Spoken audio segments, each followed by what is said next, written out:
warahmatullahi wabarakatuh. Perkenalkan, nama saya Dwi Fitkaningsih dari kelas 4F dengan NIM 2019143698 dari Prodi PGSD Universitas PGR Palembang.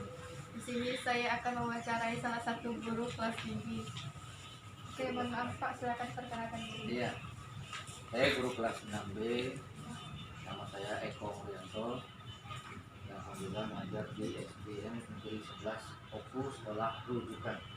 Yang hari ini kedatangan tamu dari PGRI Palembang yang akan mewawancarai saya, yang akan berwawancara. Oke, pertamanya, mohon maaf Bapak, di sini jawabannya seperti apa jabatan? Jabatannya wakil Kepala sekolah. merangkap guru. Guru juga. Saya mau bertanya pertama ya Pak. Bapak mengajar di siswa kelas berapa? Kelas 6. Maka saya saja Pak, kita ke pertanyaan nomor 1. Yang pertama, menurut Bapak selaku wali kelas, kegiatan seperti apa yang bisa dilakukan bersama siswa untuk mempererat persatuan dan kesatuan sesama siswa di kelas? Ya, menurut saya pertama dalam melakukan kegiatan itu harus ada saling menghormati dan saling menghargai, terutama dalam menghargai pendapat teman. Terus adanya gotong royong di dalam membersihkan tempat belajar bersama. Oke, baiklah Pak. Untuk pertanyaan selanjutnya, menurut Bapak bagaimana cara menerapkan norma kesopanan di lingkungan sekolah? Pertama, kita harus saling tolong menolong, terutama dengan sesama teman, dan juga memperhatikan guru di dalam memberikan pembelajaran, terutama pada saat pembelajaran berlangsung. Terus membuang sampah pada tempatnya dan selalu mengucapkan salam bila bertemu. Baiklah, ke pertanyaan selanjutnya, selaku wali kelas, tolong jelaskan bagaimana pendapat Bapak tentang anak yang ingin bersekolah tetapi tidak ada biaya. Apakah peran pemerintah dalam hal ini sudah maksimal? Untuk sekolah dasar tidak ada biaya, ya kan? Untuk sekolah dasar tidak ada biaya pendaftaran ataupun biaya bulanan, dan pemerintah sudah mensupport, mendukung proses pembelajaran pendidikan dasar 9 tahun, jadi semua itu gratis. Itu hal dukungan dari Baiklah, pertanyaan selanjutnya, menurut Bapak strategi dan metode pembelajaran yang seperti apa yang akan digunakan agar materi kebutuhan warga negara dapat dipahami secara baik oleh mahasiswa, khususnya anak sekolah dasar? metode yang harus kita gunakan di sekolah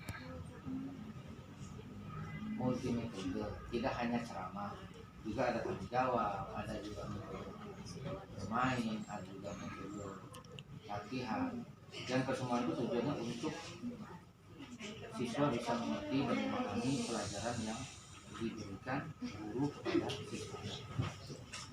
Oke, baiklah, pertanyaan selanjutnya Pak, apakah Bapak selalu mempersiapkan media atau sumber belajar dalam menerapkan materi konstitusi negara kepada siswa, khususnya anak kelas SD? Jelas, media pembelajaran itu harus disiapkan oleh setiap guru, khususnya guru kelas 6, agar mempermudah di dalam menjelaskan atau di dalam memberikan materi sehingga anak cepat menerima atau cepat masuk dikarenakan ada media pembelajaran. Jadi media pembelajaran itu sangat penting di dalam proses pembelajaran. Oke, ke pertanyaan selanjutnya ya Pak. Menurut Bapak selaku wali kelas, apakah penting memperkenalkan pendidikan politik di sekolah dasar?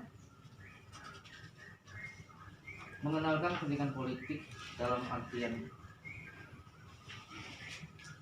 bahwa setiap kita memiliki perbedaan, ya kan? Adanya toleransi, saling menghargai,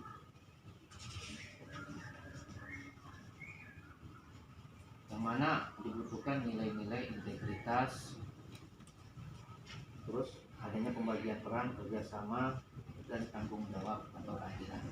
Jadi politik di sini politik yang mengarahkan agar setiap kita menghargai sesuai dengan integritasnya masing-masing.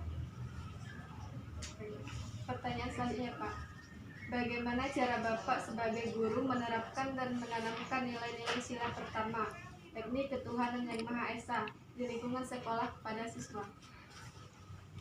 Pengalaman pertama, setiap memulai belajar dia harus berdoa. Nah, itu pengenalan pada Tuhan Maha Esa kan. Yang kedua, mengenalkan bahwa agama di Indonesia itu tidak hanya satu. Makanya kita harus menunjukkan atau mengenalkan bahwa setiap kita harus menghargai perbedaan agama. Nah, yang ketiga, ya terutama untuk pendidikan agama, banyak pelajaran seperti berwudu untuk Islam, itu ya kan, belajar menghafalkan dan sebagainya. Baiklah, pertanyaan selanjutnya Pak. Globalisasi salah satu pengaruh dari pengetahuan dan kebudayaan yang ada di setiap penjuru dunia, sehingga tidak jelas lagi batas-batas dari suatu negara. Menurut Bapak, dampak negatif apa saja yang terjadi pada anak sekarang terhadap globalisasi? Dampak negatif. Pertama, anak-anak begitu mudah untuk meniru berpakaian yang tidak benar, terus gaya hidup yang tidak benar atau yang bersifat kebarat-baratan yang tidak sesuai dengan budaya timur, pergaulan bebas, ya kan, terus mudah mengakses pornografi, porno aksi, dimana sekarang ini kan HP itu begitu mudah untuk mengakses internet tanpa adanya pemahaman kepada anak, dia akan mudah terpengaruh. Oke, baiklah Pak, pertanyaan selanjutnya. Bisakah Bapak menjelaskan strategi belajar seperti apa yang paling tepat diterapkan dalam menyampaikan materi sistem pemerintahan pada peserta didik?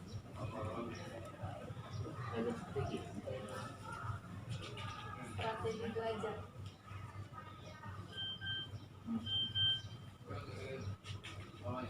Memang belajar itu perlu strategi atau perlu bagaimana agar pembelajaran itu bisa diterima dengan anak sesuai dengan keinginan dari kurikulum.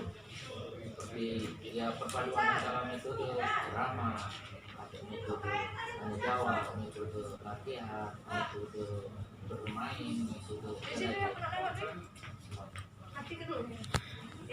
kreatif dan efektif menyenangkan pada materi sistem politik Indonesia.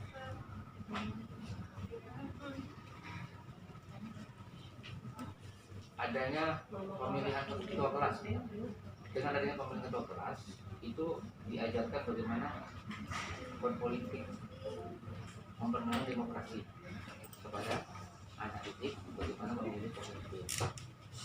Nah, di situ kan adanya keterbukaan, adanya sportivitas, ya kan, kejujuran, dan adanya keberanian berbeda pendapat.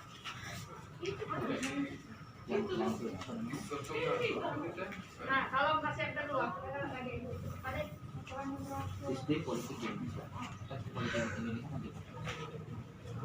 Jadi kalau di sekolah paling gampang adalah pemilihan pemilihan sesuatu itu kan ada sportivitas, kejujuran, berbeda pendapat. baiklah ke pertanyaan selanjutnya.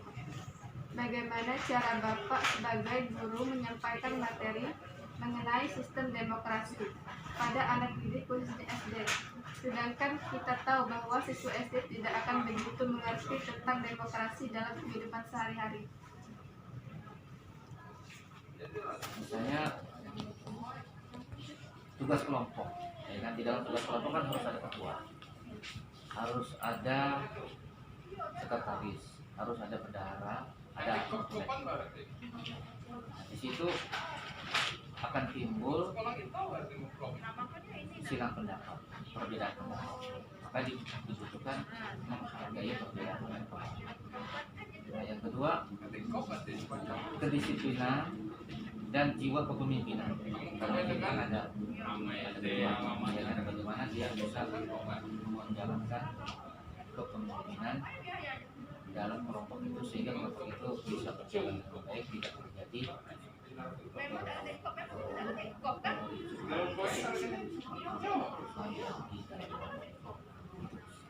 Baiklah, ke pertanyaan selanjutnya.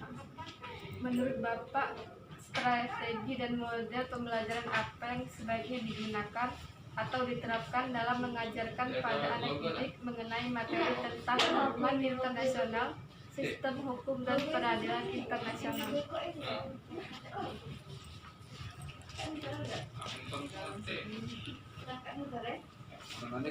Strategi yang harus guru lakukan untuk memperkenalkan itu, yang pertama ya kita perkenalkan teorinya, ya, teori Dari hubungan internasional. hubungan internasional apa, gitu kan? Terus juga sistem hukum dan pengadilan internasional, itu pertama teorinya dulu. Nah, lalu yang kedua, kalau ada slide video, ya, kita bisa menjelaskan kepada anak bagaimana agar anak itu bisa mengerti tentang saling menghargai dan memahami masing-masing peran dari anak-anak itu. Misalnya gini, Indonesia memiliki wilayah dari Sabang sampai Merauke, ya kan? Negara lain harus menghormati bahwa itulah wilayah Indonesia, tidak boleh melewati wilayah negara Indonesia. Siapa yang melewati dia harus izin. Kalau sana tidak izin, maka dia akan melanggar hukum internasional karena sudah melewati batas negara yang seharusnya harus dihormati. Nah, yang kedua, kalau misalnya warga negara Indonesia melakukan kejahatan di negara lain, misalnya di Malaysia, ya kan, maka kewajiban negara yang bersangkutan itulah menghukum warga negara Indonesia di mana dia bekerja di, misalnya di Malaysia, di luar negeri. Dan kita sebagai negaranya itu hanya membela atau memfasilitasi agar warga negaranya itu minimal bisa diringankan atau dibebaskan dari hukuman dari negara yang bersangkutan. Itu yang disebut dengan terjadinya hukum internasional, hukum yang setiap negara harus menghormati hukum dari negara itu sendiri, tidak boleh mengintervensi hukum dari negara itu, hukum dari Indonesia sendiri. Mungkin itu saja yang bisa saya menjawab pertanyaan dari kamu. Mungkin mohon maaf kalau kurang pas. Saya juga terima kasih Bapak sudah bersedia untuk mewawancarai. Semoga apa yang Bapak sampaikan tadi bermanfaat bagi teman-teman semua.